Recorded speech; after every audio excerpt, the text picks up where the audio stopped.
품격 있는 아재, 아지매 여러분 안녕하십니까? 빨간 아재입니다. 조국 전 장관 가족과 관련해서 허위 사실을 유포하던 블로그 운영자가 본인이 명예훼손 혐의로 수사를 받게 되자 해당 글들을 다 삭제하고 조국 선생님 선처를 부탁드립니다 라면서 사과글을 올렸습니다. 그런데 이 사과글을 꼼꼼히 읽어보면 이게 진심으로 사과를 하는 건지 아니면 본인의 형사처벌을 피해볼 요량으로 이른바 악망문을 올린 건지 모르겠습니다. 악망문이라는 단어 좀 생소하시죠? 사전적 의미로는 악망하다 하면 뭔가를 간절히 바라다, 간절히 원하다 이런 의미를 담고 있는데 이게 일베에서는 전혀 다른 의미로 사용이 됩니다.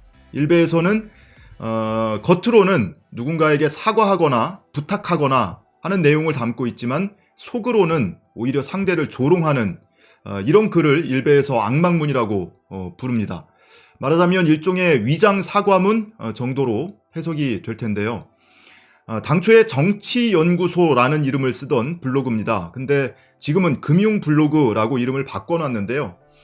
모든 글들이 삭제하고 이 사과글 하나만 지금 공개가 되어 있습니다. 조국 선생님께 라는 제목의 글에서 안녕하세요. 해당 사이트를 운영하며 조국 선생님을 비롯한 많은 분들에게 불편함을 드린 점 고개 숙여 사과드립니다. 라고 사과를 하기는 했는데 불편함을 드려서 사과를 한대요.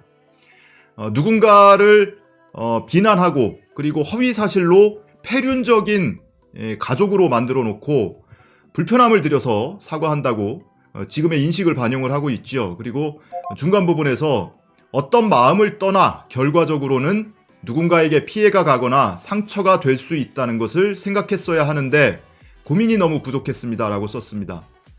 어떤 마음을 떠나서 결과적으로 피해가 갔다 이거예요. 어떤 마음을 떠나면 안 되죠. 그 의도가 중요한 겁니다. 명예훼손 사건에서는 그 의도가 상대방의 사회적 평가를 저하시킬 목적이었느냐. 그 목적으로 이런 글들을 써놓고 그 마음을 떠난대요. 그 마음부터 사과를 했어야 되는 겁니다.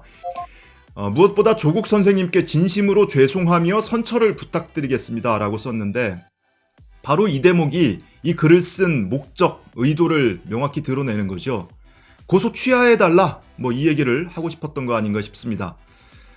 이분이 고소를 당하기까지 썼던 글들을 보면 조국 전 장관 부친과 관련한 글이 여러 차례 나옵니다.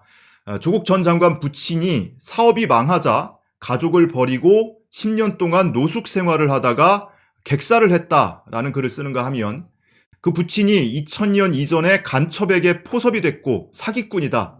조국 전 장관도 이 사기 기질을 부친에게서 배운 거다라는 글을 쓰기도 했습니다. 그리고 정경심 교수의 명예를 훼손하는 글을 쓰기도 했죠. 이 내용을 보도한 언론 보도에 따르면 해당 블로거가 이런 글을 올리면서 더 좋은 자유우파 사이트로 보답할 테니 계좌번호로 후원해달라 라면서 사람들한테 후원금을 요청하는 글도 올렸었다고 합니다. 우파코인이라는 말 많이 쓰는데 유튜브에서만 이 우파코인이라는 것이 작동하는 줄 알았더니 블로그에서도 이 우파코인이 작동하고 있었던 모양입니다. 해당 블로거가 이전에 올렸던 이 명예훼손성 글들에 대해서 삭제를 한 건지 아니면 일시적으로 비공개 처리를 해놓은 건지 모르겠습니다. 만약에 비공개 처리를 해놓은 거라면 언제든지 버튼 하나만 누르면 다시 게시가 될 수도 있죠. 어찌됐든 선처를 이렇게 요구하고 있는데 조국 교수가 선처를 할 것 같지는 않아요. 이전에도 딸을 성적으로 굉장히 심하게 모욕하는 일베 유저들에 대해서 지난 7월에 4명을 고소를 했었거든요.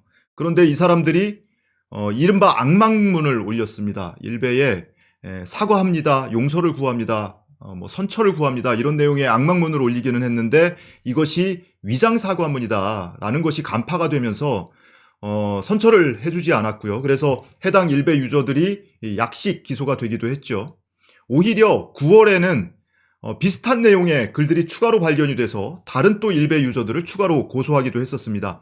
당시에 조국 교수가 페이스북에 쓴 글을 보면 제 딸에 대하여 구역질나는 성적 허위사실과 모욕글을 쏟아낸 일베 회원들에 대한 수사가 진행되는 와중에 또 다른 다수 일베 회원의 유사한 범죄 행위가 포착되어 형사고소가 추가로 이루어졌고 고소인 조사도 마쳤습니다.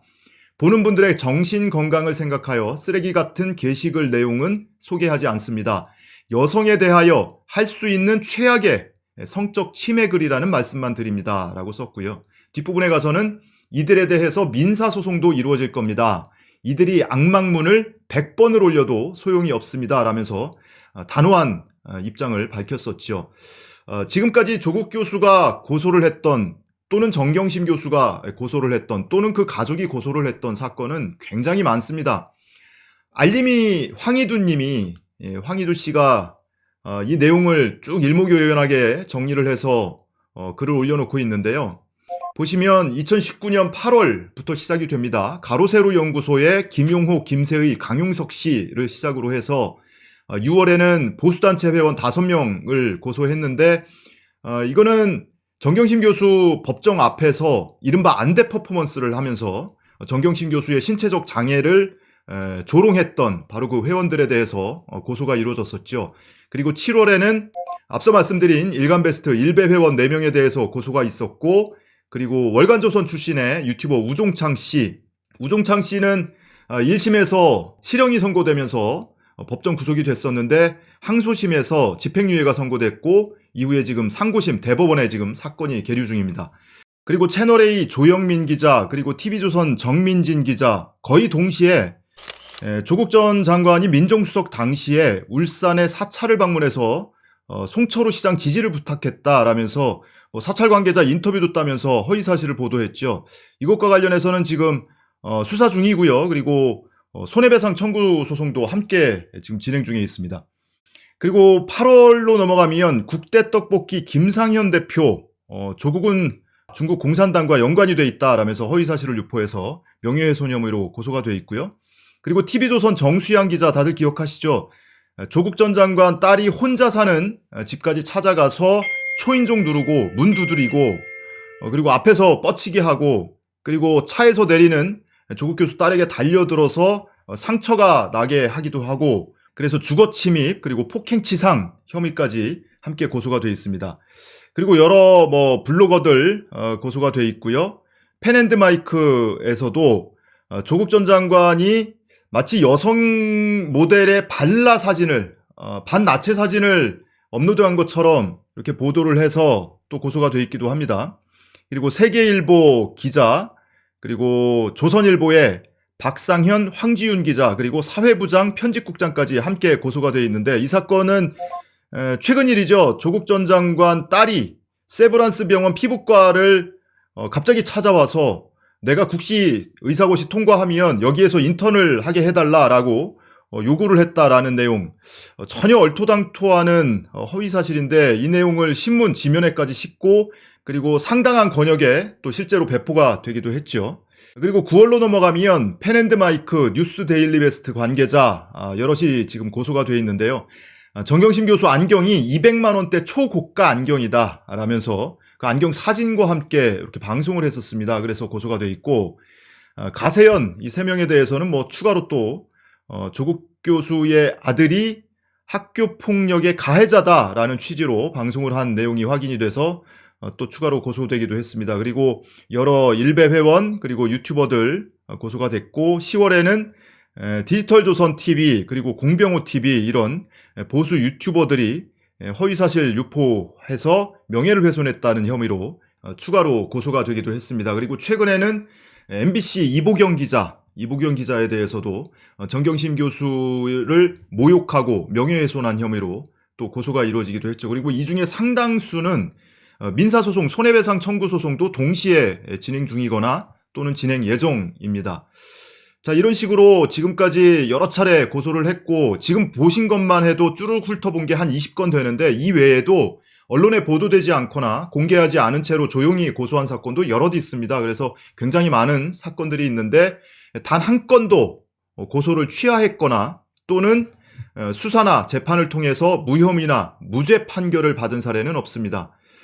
조국 교수 측에서는 사건이 명백하고 명예훼손의 의도 그리고 질적으로 명예훼손이 명백하고 그리고 간단한 사건부터 고소를 한다고 했습니다. 앞으로도 따박따박 계속 진행이 될 거고요.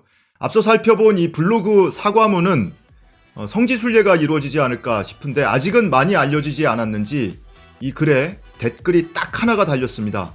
그 댓글을 여러분께 소개해드리면서 마치겠습니다.